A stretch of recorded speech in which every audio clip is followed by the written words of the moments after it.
इतिहास में खेला गया एक ऐसा मैच जिसमें एक असली हीरो विलेन बन गया। एक ऐसा मैच जिसमें विराट खुद के शतक के लिए स्वार्थी बन गया। एक ऐसा मैच जिसमें विराट ने खुद की सेंचुरी पूरी करने के स्वार्थ के आगे इंडियन टीम के बारे में सोचना छोड़ दिया।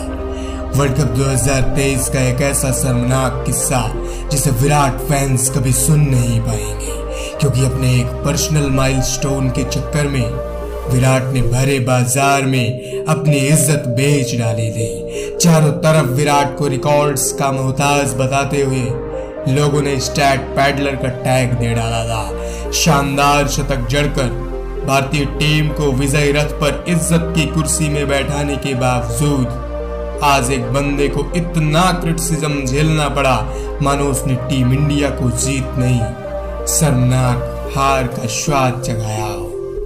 इंटरनेट पर आज विराट की सेंचुरी पर इतनी गालियां पड़ी मानो उसने अपना रिकॉर्ड बनाने के लिए क्रिकेट को ही बेच दिया हो, या फिर उसने इंडियन टीम के लिए कुछ किया ही नहीं हो।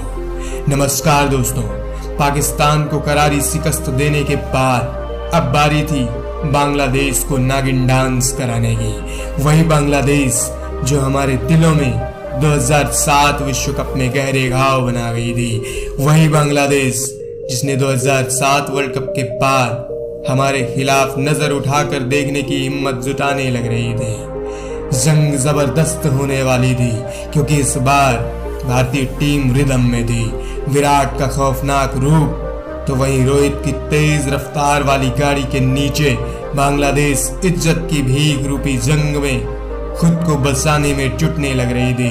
तो चैनल को सब्सक्राइब करके कुर्सी की पेटी बांध लो, क्योंकि ये कहानी शुरू से शुरू होगी मेरी आवाज में और मेरे अंदाज में।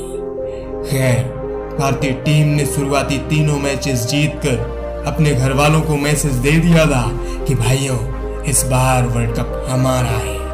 पुणे के मैदान में जब भारतीय टीम प्रैक्टिस करने आई तभी दिखाई देने लग रहा था पूरी टीम इंडिया चिल्ड मूड में थी। तो वहीं दूसरी तरफ बांग्लादेशी डांसर्स घरेलू कहर से जूझने लग रहे थे। 2007 वर्ल्ड कप के हीरो कप्तान शाकिब और तमीम इकबाल एक दूसरे के खिलाफ खड़े थे। इस तरह के माहौल में इंडिया 2007 का बदला लेने के लिए मैदान में तैनात खड़ी थी पूरी टीम इंडिया एकजुट होकर, एक साथ होकर बांग्लादेश को नागिन डांस भुलवा देने के लिए। खैर, बांग्लादेशी कैप्टन भारतीय टीम से भयभीत होकर और 2011 की मार से कांपते हुए चुपचाप पहले बल्लेबाजी का फैसला कर लिया। पटाखा विकेट के बावजूद भारतीय तेज गेंदबाजों ने बांग्लादेश का वजूद ही मिटा दिया। बांग्लादेशी ओपनर्स ने अच्छी शुरुआत करते हुए कुछ हद तक फाइट तो दिखाई, लेकिन उसके बाद भारतीय स्पिनर्स और तेज गेंदबाजों ने मिलकर बांग्लादेशियों को उन्हीं की डांसिंग स्टाइल में नचाना शुरू कर दिया। अब बैटर्स आते और नागिन डांस करके सीधा ड्रेसिंग रूम में पानी पीने चले जाते। बांग्लादेशी चुनौती एक समय तक 200 रन्स आते आते अपने 6 विकेट्स गंवा बैठी, लेकिन महमूदुल्लाह ने बांग्लादेश को फिनिशिंग टच देते हुए भारतीय टीम के सामने 257 रनों की एक ऐसी चुनौती रखी जिसमें लड़ाई होनी तय थी। लेकिन नहीं, भारतीय टॉप ऑर्डर कुछ अलग मूड में आया था। रोहित और गिल ने बांग्लादेशी बॉलर्स की बॉलिंग को लल्लू कर दिया। बांग्लादेशी अटैक ध्वस्त हो गया। बांग्लादेशी चुनौती पानी मांगने पर मजबूर हो चुकी थी। एक के बाद एक बॉलर्स आते और सिर्फ बाउंड्रीज खाते। मजबूत शुरुआत देने के बाद रोहित शर्मा 13वें ओवर में आउट हो गए और अब क्रीज पर बैटिंग करने आए Virat Kohli. Virat the run machine Kohli, वही विराट कोहली जिसने बांग्लादेशियों से सहवाग के साथ मिलकर 2007 का बदला 2011 में खौफनाक ज़दा रूप में आकर लिया था और अपने पहले वर्ल्ड कप मैच में ही बता दिया था कि ये अकेला खिलाड़ी ही बांग्लादेशी अनाड़ियों के लिए काफी है। चुम्बन के साथ मिलकर विराट ने बांग्लादेशियों के खिलाफ मोर्चा खोल दिया। मोर्चा भी ऐसा जिसमें बांग्लादेशी गेंदबाजी करना ही भूल गए। शुभमन की अटैकिंग अप्रोच से बांग्लादेश घबरा गई। जल्द ही गिल ने वर्ल्ड कप में अपना पहला शानदार अर्धशतक ठोककर बड़े मंच में अपना जलवा बिखेरना शुरू कर दिया। गिल 53 रन्स बनाकर 132 रनों के इस भारतीय स्कोर पर आउट हो गए और जल्द ही श्रेयस अय्यर भी चलते बने। अब जीत की जिम्मेदारी एक बार फिर से हमेशा की तरह विराट के कंधों पर थी। वही विराट जिसे लोगों ने क्या कुछ नहीं कहा, वही विराट जिसे लोगों ने कहां तक गिराने की कोशिश नहीं की, वही विराट जो हमेशा चट्टान की तरह टीम इंडिया की ढाल बनकर इंडियन टीम की इज्जत में आंच आने नहीं दी। खैर, विराट केएल राहुल के साथ मिलकर जीत की राह में एक बार फिर इंडियन ढाल बनकर खड़े हो गए। दोनों ने बड़े ही सूझबूझ से पारी को आगे बढ़ाते हुए बांग्लादेश को हावी होने से रोक दिया। धीरे धीरे मैच भारत की तरफ मुड़ने लग गया। अब विराट रफ्तार की गाड़ी में सवार हो गए तो केएल भी विराट से कहां पीछे रहने वाले थे। विराट और राहुल की इस जोड़ी ने बांग्लादेशी गेंदबाजों और भारतीय खौफ से बचकर बेंच में बैठ जाने वाले साकिब अल हसन को बता दिया कि भाई शाकिब, तूने ठीक ही किया, बहाना बनाकर इस मैच को नहीं खेला, वरना आज तेरा भी यही हश्र होने वाला था। लेकिन असल में ड्रामा यहीं से शुरू हुआ। भारतीय टीम को जीत के लिए 34 रनों की जरूरत थी और विराट कोहली 70 रनों पर बल्लेबाजी करने लग रहे थे। सबने सोचा विराट आज एक बार फिर से भारतीय टीम को जीत तो दिलवा लेंगे, लेकिन अपना शतक पूरा नहीं कर पाएंगे।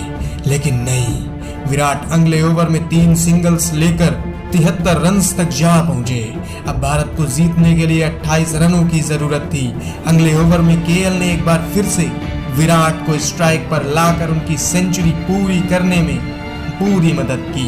विराट ने हसन महमूद की गेंद पर शानदार छक्का जड़कर विजयी शंखनाद का डंका बजा दिया। अब विराट 81 रनों पर थे और भारतीय टीम को जीत के लिए 19 रनों की जरूरत थी।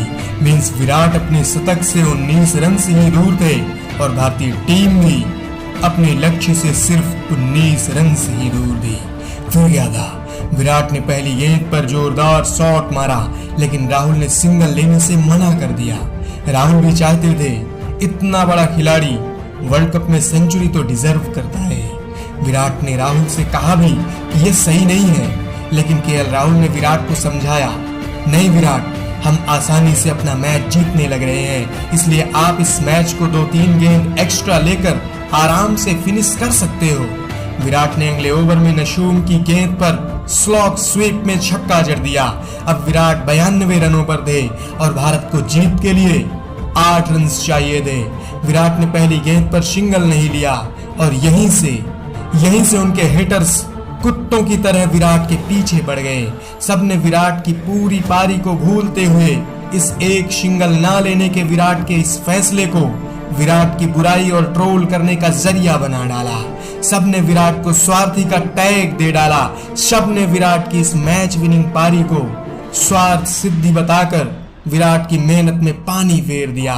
हो सकता है विराट ने गलत किया हो, लेकिन इन मिठल्लों को वो दिन याद कैसे नहीं आया जब इसी बांग्लादेश के खिलाफ सचिन ने अपना 100वां शतक पूरा करने के लिए 139 गेंदें खेल डाली थी और भारतीय टीम को उस धीमी पारी के कारण सिर्फ हार ही नहीं बल्कि एशिया कप से भी बाहर होना पड़ गया था। याद क्यों नहीं आता लोगों को जब सचिन 194 रनों पर बल्लेबाजी कर रहे थे, उस समय राहुल द्रविड़ ने पारी क्या घोषित की? सचिन सीधा द्रविड़ के खिलाफ मीडिया में बोलने चले आए थे। सचिन को लोग भगवान बताते हैं और विराट की इस पारी में जीत दिलाने के बाद भी केएल राहुल के आर्ग्यूमेंट पर अपना शतक पूरा करने के बावजूद शतकों और रिकॉर्ड्स के लिए खेलने वाला स्वार्थी और रिकॉर्ड्स का मोहताज बता डाला।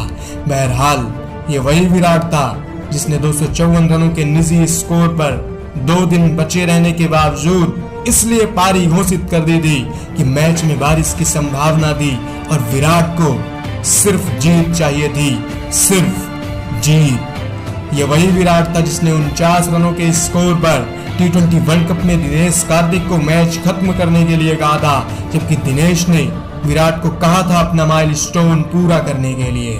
क्रिकेट के इस खेल में स्वार्थी है कौन नहीं, कोई बताएगा? कितने प्लेयर्स आज भी अपनी सेंचुरी बनाते हुए टीम के लिए छक्का मारने को देखते हैं, अपनी सेंचुरी पूरी करने को नहीं। लेकिन विराट को अपनी इस शानदार मैच जिताऊ पारी के बावजूद सोशल मीडिया में जबरदस्त ट्रोलिंग का शिकार बनना पड़ गया। शायद विराट कभी कभी खुद भी सोचते होंगे, आखिर मेरी गलती क्या है जो लोग मुझे इतना गिरा हुआ समझने लग जाते हैं। मैंने तो हमेशा टीम के लिए खेला है और टीम के लिए खेलते हुए अपनी रिकॉर्ड बुक तैयार करने में हर्ज क्या है। दोस्तों, विराट बनना तो कठिन है, लेकिन विराट होना उससे कहीं ज्यादा मुश्किल काम होगा। विराट की इस पारी को कौन कौन दिल से शुक्रिया करने लग रहा है, कमेंट में जरूर बताना और चैनल को सब्सक्राइब करके जाना इसी तरह की वीडियोस को सुनने और देखने के लिए। जय हिंद।